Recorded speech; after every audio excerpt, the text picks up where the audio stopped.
Hello और welcome to H S academy. So today हम discuss करेंगे स्टीनर फर्नेस टेस्ट और स्टीनर टनल टेस्ट को। अब देखिए, आपने पैसिव फायर प्रोटेक्शन का नाम सुना होगा सभी ने, एक्टिव फायर प्रोटेक्शन और पैसिव फायर प्रोटेक्शन। अब जैसा कि आपको पता है, पैसिव फायर प्रोटेक्शन के अंदर हम ऐसे मटेरियल्स का यूज़ करते हैं, है ना, ऐसे मटेरियल्स का यूज़ करते हैं जिनमें कि फ्लेम स्प्रेड, फायर स्प्रेड और उनके जो प्रोडक्ट्स ऑफ कंबशन है वो लेस हैजर्डस हो। इसका हम यूज़ करते हैं पैसिव फायर प्रोटेक्शन में। सो उन्हीं मटेरियल्स को सेलेक्ट करने के लिए हमें क्या करना पड़ता है, फायर टेस्टिंग। फायर टेस्टिंग हमें करना पड़ता है वेरियस मटेरियल्स पे to identify their fire characteristics. ठीक है, वो फायर परफॉर्मेंस उनकी कैसी है। सो उनमें से बहुत सारे टेस्ट डेवलप किए गए। जो टेस्टिंग बॉडीज़ हैं आपकी, वो UL, ULC, ASTM etcetera, even your NFPA 2। So NFPA national fire protection association, UL underwriter laboratories, ये इसका एब्रीवेशन है, अंडरराइटर्स लेबोरेटरीज। ये बेसिकली आपका US की है। और ULC ये भी सेम है, Underwriter Laboratories Canada, ASTM American Society of Testing Materials. So ये चार बेसिकली मेजर हैं जो आपके टेस्टिंग के स्टैंडर्ड्स डेवलप करती है, codes and standards related testing, fire testing. So out of that test एक इंपॉर्टेंट टेस्ट है हमारा स्टीनर टनल टेस्ट। उसमें जो हम लोग फर्नेस यूज़ करते हैं, जो भी इंस्ट्रूमेंट यूज़ करते हैं, उसका नाम है स्टीनर फर्नेस। ठीक है, तो आप देख सकते हैं मैंने यहाँ पे उसका एक स्कीमेटिक बनाया हुआ है। सो सबसे पहले हम इससे समझेंगे कि ये होता क्या है। आफ्टर दैट हम इसके डीप में जाएंगे कि इसमें कैसे प्रोसीजर्स रहते हैं और कैसे टेस्टिंग करी जाती है, इसकी लिमिटेशंस क्या हैं और इसके ड्रॉबैक्स क्या हैं। तो देखिए, सबसे पहले आपको यहाँ पे दिख रहा है कि इसका एक स्कीमेटिक है। यहाँ पे आप बर्नर्स देख सकते हैं, 2 बर्नर लगे हुए हैं जो कि आपका 89 किलोवाट का फ्लेम इंटेंसिटी प्रोवाइड करते हैं जो भी मटेरियल है उसको। उसके बाद आप यहाँ देख सकते हैं 3 ऑब्जर्वेशन विंडोज़ हैं जो कि आपको वर्चुअली देखने में हेल्प करते हैं कि प्रॉपरली फ्लेम रीच कर रहा है कि नहीं कर रहा है मटेरियल्स तक। आप यहाँ पे देख सकते हैं ये जो बाकी 3 दिए हुए हैं, यहाँ पे 3 दिए हुए हैं, ये बेसिकली ये थर्मोकपल्स हैं आपके। थर्मोकपल्स क्या होता है, ये टेम्परेचर मेजरमेंट डिवाइस है। जैसे आपका थर्मोमीटर रहता है, ऐसे थर्मोकपल्स रहते हैं। अगर आपका इनका स्ट्रक्चर देखेंगे तो ये कुछ इस तरीके से रहते हैं थर्मोकपल्स। ये भी वेरियस रेंज के अंदर आते हैं, वेरियस कॉस्ट इनके रहते हैं। ड्राफ्ट गेज, प्रेशर डिफरेंसेस जो है उनको मेज़र करने के लिए ये आपकी टॉप ओपनिंग दी है। इसको ओपन करके आप अपने जो मटेरियल है उसकी एंट्री करवा सकते हैं इस पर्टिकुलर इंस्ट्रूमेंट के अंदर। ये एरिया जो है, ये आपका जो भी स्मोक प्रोडक्ट ऑफ कंबशन यहाँ पे प्रोड्यूस होते हैं, क्योंकि इसमें से हम एक तो फ्लेम की स्टडी करते हैं, एक स्मोक की स्टडी करते हैं। तो स्मोक की स्टडी करने के लिए ये टनल स्मोक जो प्रोडक्ट ऑफ कंबशन है उन्हें एक डिफरेंट चैम्बर में ले जाता है। ओके, आफ्टरवर्ड्स ये आपका पोल्ट्री मैश है। समटाइम्स क्या होता है कि मटेरियल इतने स्टेबल नहीं रहते, तो उन मटेरियल को स्टेबिलिटी प्रोवाइड करने के लिए हम पोल्ट्री मैश का यूज़ करते हैं। बट इसके भी मेजर ड्रॉबैक्स सामने आए हैं स्टडी में कि अगर हम पोल्ट्री मैश का यूज़ करते हैं तो इतना इफेक्टिव नहीं होता है हमारा स्टीनर टेस्ट। ये आपका टॉप व्यू सेक्शन है उसका, आप देख सकते हैं। यहाँ पे आपको एक तरीके से आप कह सकते हैं रखने के लिए कुछ दिया हुआ है, एज दिए हुए हैं जिस पे आपका मटेरियल ईजिली रखा जा सकता है without that poultry mash also, if it is stable. If it is not stable you can go for a poultry mash.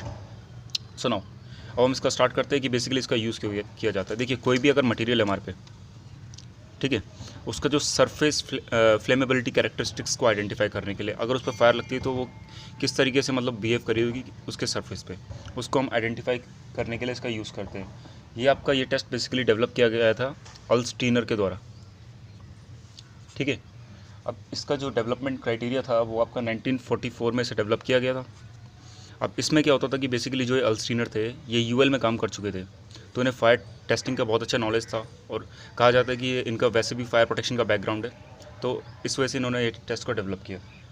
अब ना इसका अगर हम डायमेंशंस की ओर जाएँ स्टीनर टनल फर्नेस की, सो ये डायमेंशंस अगर आप देखेंगे तो 7.3 मीटर लॉन्ग रहती है। ठीक है, 0.56 m वाइड रहती है और 0.305 m इसकी हाइट रहती है। ठीक है, तो ये इसके हो गए डायमेंशंस। अब इसे यूज़ कैसा करा जाता है, देखिए जो भी आपका मटेरियल है उसको लेके आपको सबसे पहले इसका जो टॉप सेक्शन है इस पर रखना रहता है। उसके बाद आपके जो यहाँ पे 2 गैस बर्नर्स हैं, इसमें जो आपका ये हीट रहता है इसको अप्लाई करते हैं, 89 किलोवाट्स का हीट अप्लाई करते हैं। उसके बाद ये स्टार्ट हो जाता है। जो भी आप जब भी ये टेस्ट जो है ये ख़त्म होगा तो इसके बाद आपको 2 पैरामीटर मिलेंगे।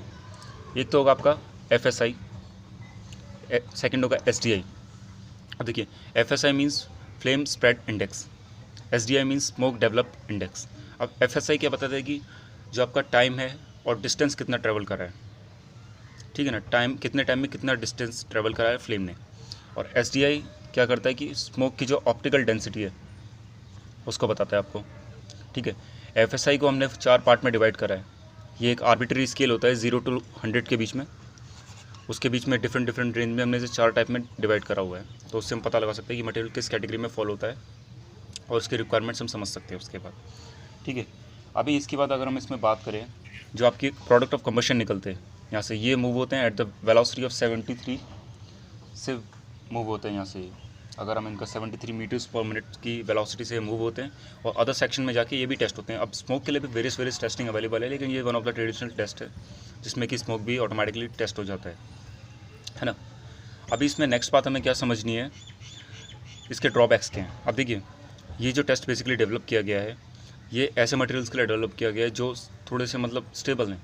आप इसे थर्मोप्लास्टिक्स पे यूज़ नहीं कर सकते पहला तो, ठीक है ना।